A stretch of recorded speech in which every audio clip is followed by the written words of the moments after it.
Thanks so much for joining me. As I said before, my name is Nancy Picard, and I'm a master integrative life coach and the author of the upcoming book, Bigger, Better, Braver: Conquer Your Fears, Embrace Your Courage, and Transform Your Life. I want to take a moment to congratulate all of you for taking the first step toward letting go of self-destructive, self-sabotaging behaviors and moving forward into a happier, more fulfilling life. During our time together, we'll be exploring what self-sabotage is, why we partake in it, and how to fight back against destructive behaviors and form healthy habits instead. So let's get started. Self-sabotaging behavior is when it creates a problem and it interferes with long-standing goals. So the most common self-sabotaging behaviors are procrastination, self-medication with drugs or alcohol, comfort eating, interpersonal conflict. While these acts may seem useful and comforting at the moment, they usually ultimately undermine us, especially when we engage in them repeatedly. As a matter of fact, they feel the need for instant gratification, but not long-term gratification of a goal or a vision that we have for ourselves.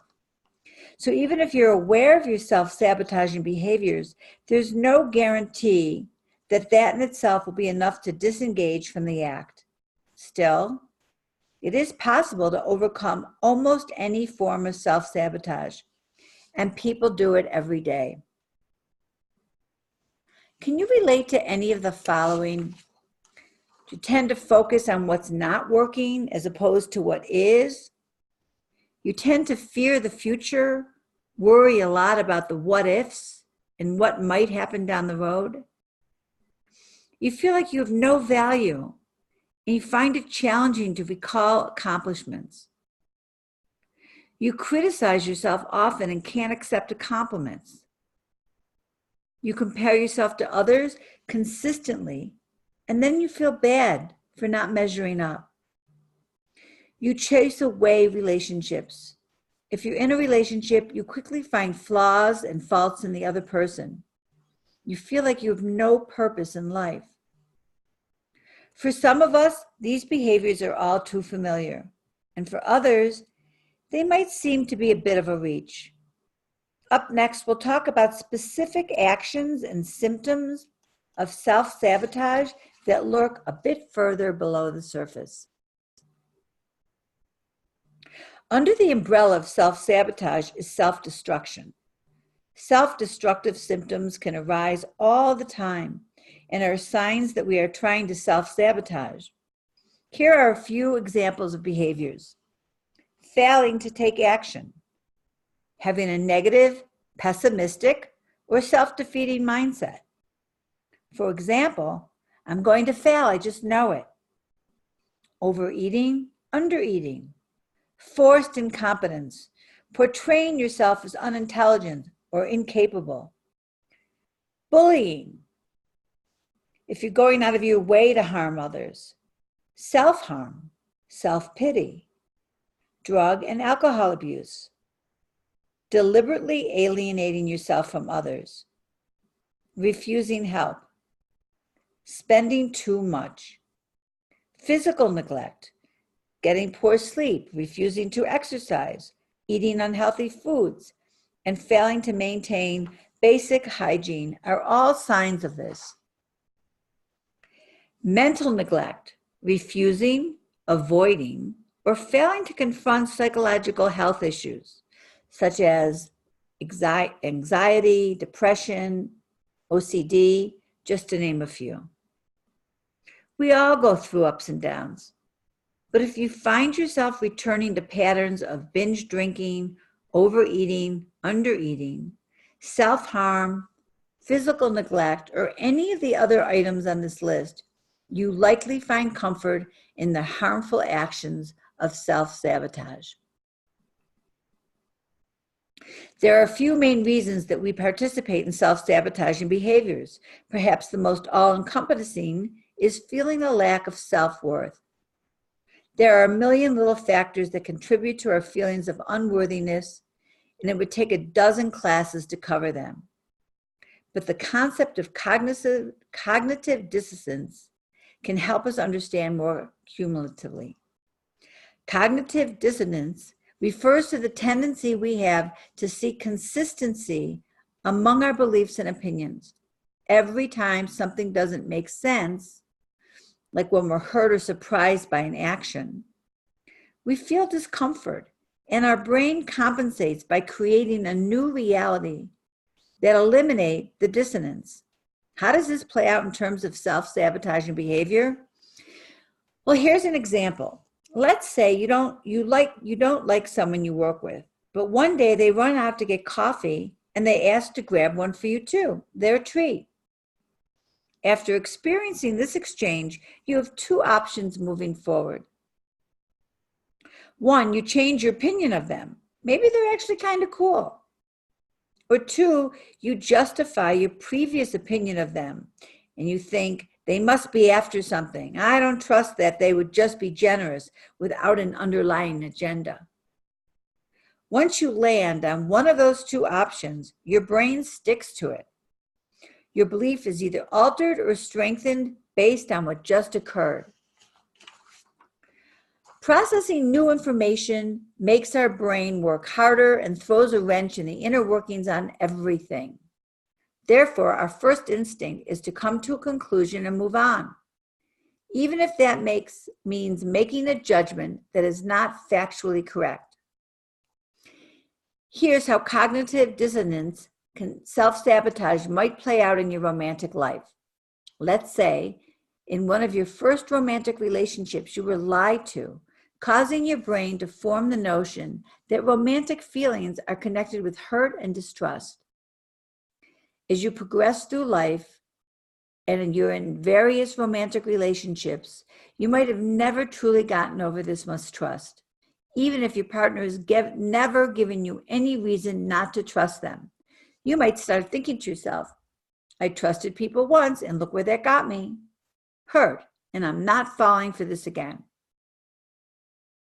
Like in the previous example, your brain kept selecting option 2, I don't trust it. Your brain likes it when you fall back into previous patterns because that's less cognitive work. It would be uncomfortable to learn new information, process it, and then apply that new knowledge to all your memories and beliefs. And so it's easier to fall back into old ideas and prejudices. We like the control. It feels better to accept your own failure rather than face the possibility of failure taking you by surprise. At least when you're steering the ship, you know where it's going, even if that means driving it into an iceberg of self-sabotage.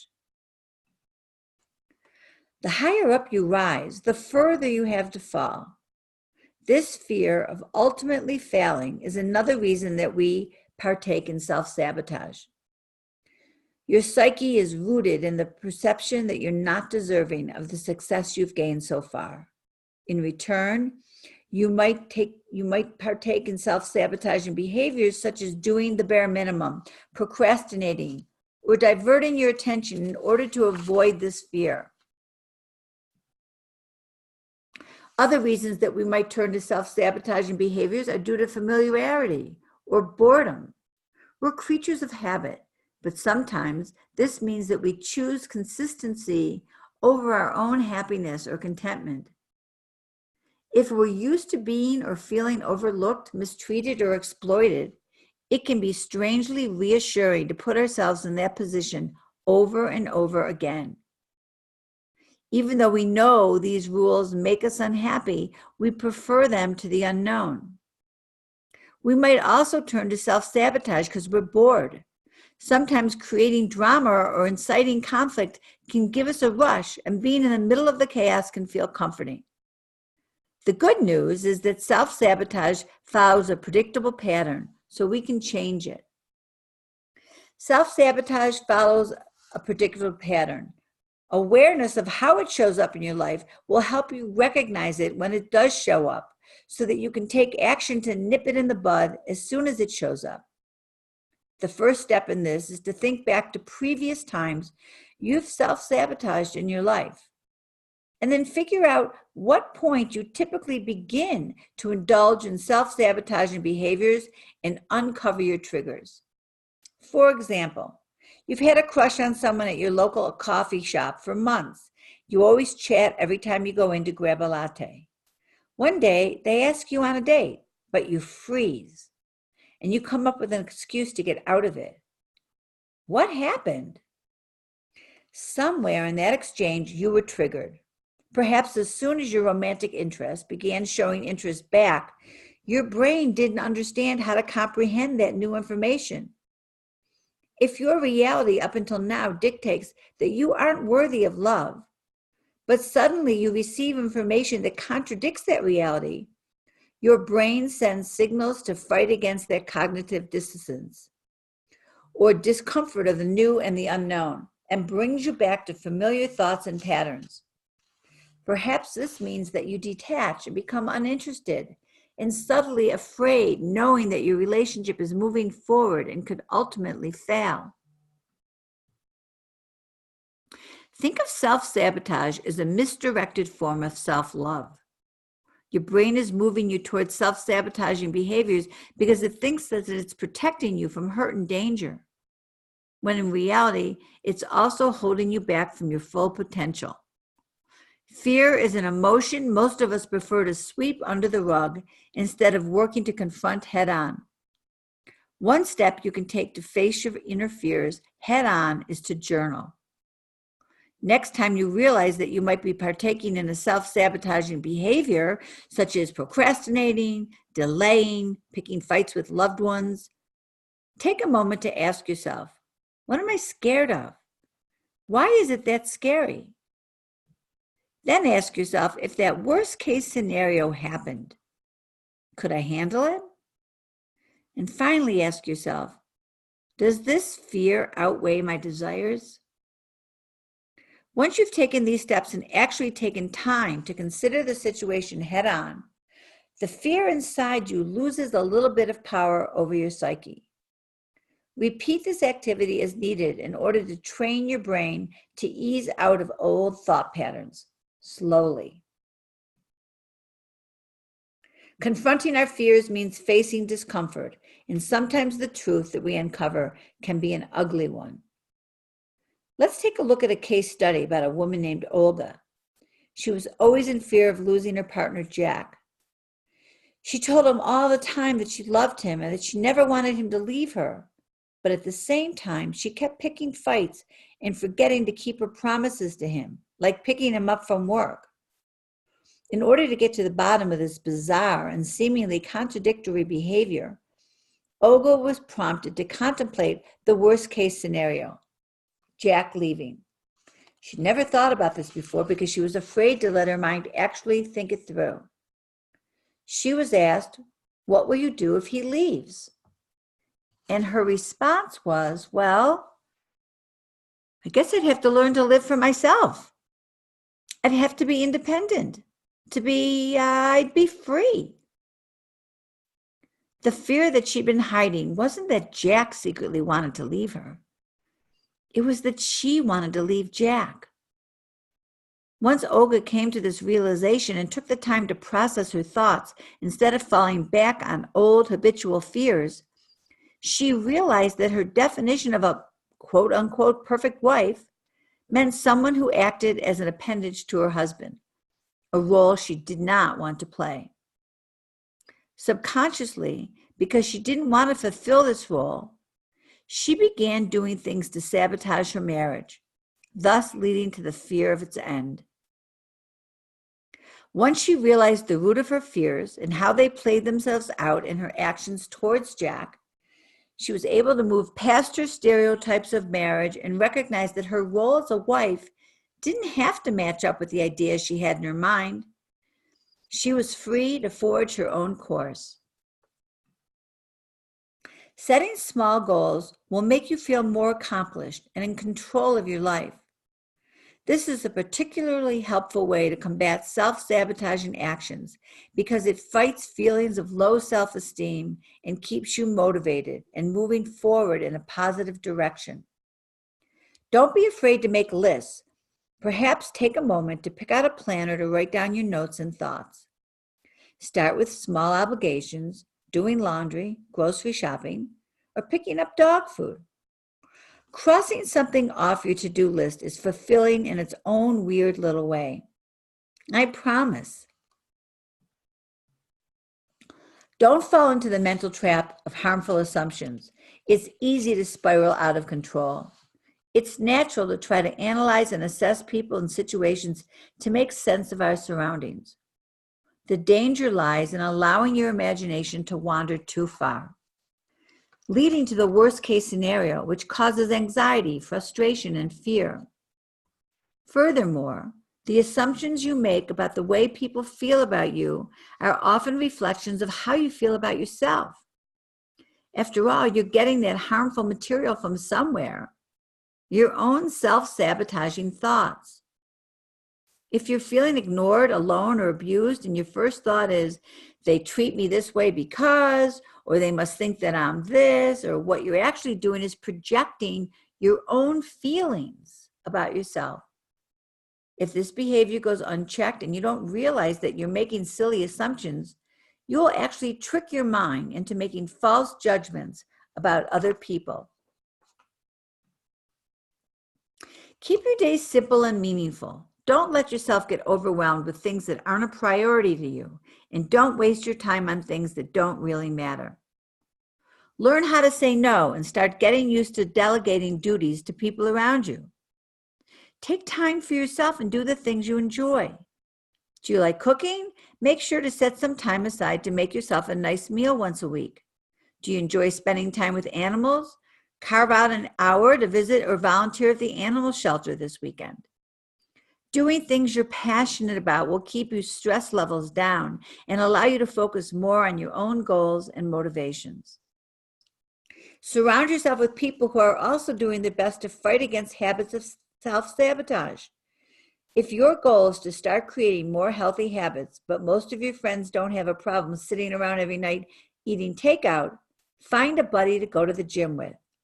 Then, if and when you do find yourself slipping back into unhealthy habits of the past, you'll have someone to go for help and inspiration instead of falling backward. There will always be time when we realize that we need to let go of something painful, be it guilt or a toxic relationship. However, it's never easy to let go of something that we've become accustomed to. So we get stuck in the middle of two realities, where we are and where we want to be. Fear of the unknown can hold us back, but we can choose not to let it. One way to solve this problem is to accept more love into your life, which of course can be difficult if you feel that you're unworthy of love. But remember that if you're always putting yourself into destructing, self-sabotaging situations, you aren't allowing yourself to expand your worth and reach your full potential. Since you can't control the love you receive from the other people, the best place to start is with self-love. Here are a few ways that you can practice self-love. Cook your favorite meal for yourself. Don't worry about the calories. Buy yourself some flowers. Sing loudly to your favorite song. Treat yourself to a concert or a play or a musical performance or a vacation. Join a group or sign up for a class. Take a hike and pack your favorite snacks. Just spend time in nature. Write down some of your favorite quotes or mantras and post them. Plan a potluck with your friends. Make some art or create a project. When you do something you're proud of, dwell on it a little. Relish the experience. It's not narcissistic. It's an act of self-love. If you confronted your boss and finally asked for that promotion, give yourself props. That took guts. Being aware of your accomplishments will boost your mood and make you more self-sufficient. If we're waiting for people around for us to congratulate us on our own self-worth and self-esteem, we're giving away a key to our own happiness, because the thoughts, opinions, and beliefs of others are outside of our control. One of the best ways that we can practice self-care and break up with self-sabotage is to take care of our physical body. If you're constantly tired, try researching some natural sleeping supplements. If you're feeling burnt out, pass on that Red Bull that the office supplies you with. Cut out caffeine after 1 o'clock. If you're overweight, reassess your diet and physical activities level. And if you have chronic pain, look into possible remedies like yoga, acupuncture, or dietary changes. If we ignore our aches and pains, we aren't putting ourselves first. Shifting years of negative self-talk to positive self-talk is a lot easier said than done and requires you to reprogram your entire mind. But you can do it. Even if you think that you're not that critical of yourself, you might be surprised. Most of the time, we're unaware of the unconscious dialogue that goes on in our minds. Here are some tricks that you can use to boost positive self-thought. Practice positive affirmation. I deserve to be happy. Everything happens for a reason. I trust my intuition. I am worthy of love. These are all excellent places to start. Repeat these phrases to yourself when you sense yourself spiraling. Think of failures as new opportunities. Sometimes things that seem negative at the onset can actually lead to really awesome things. Avoid negative people. If your cubicle neighbor is always complaining, bring in a pair of headphones and listen to some podcasts. If you have a friend who always sees the glass half empty, try spending more time with people who are willing to join you on a journey to a more positive outlook on life. Look at the big picture. You got a parking ticket? That's a bummer. But will it matter in a week, a month, a year? Try not to waste precious mental power on things that are out of your control and that won't matter in the long run. If we ignore our aches and pains, we're just not putting ourselves first. Let it all go. Learn to forgive yourself for your past actions and cut yourself a break. When negative thoughts come creeping into your mind, stop them in their tracks and counter them with positive thoughts. Talk to yourself. Defend yourself the way you would protect your friend or your parent or your sibling. And if you start spiraling, interrupt the negativity. This might literally mean walking up to a mirror and giving yourself a pep talk, and that's okay. Try this. Hey, stop that. You know that all that negativity isn't helping anyone here, and we can't afford to put ourselves down right now because we've got too much going on for us. We've been here before, and we know that this behavior isn't healthy. It may sound silly, but it's helpful. And sometimes all you need is to hear the right words, and if they're coming out of your mouth, that's even better.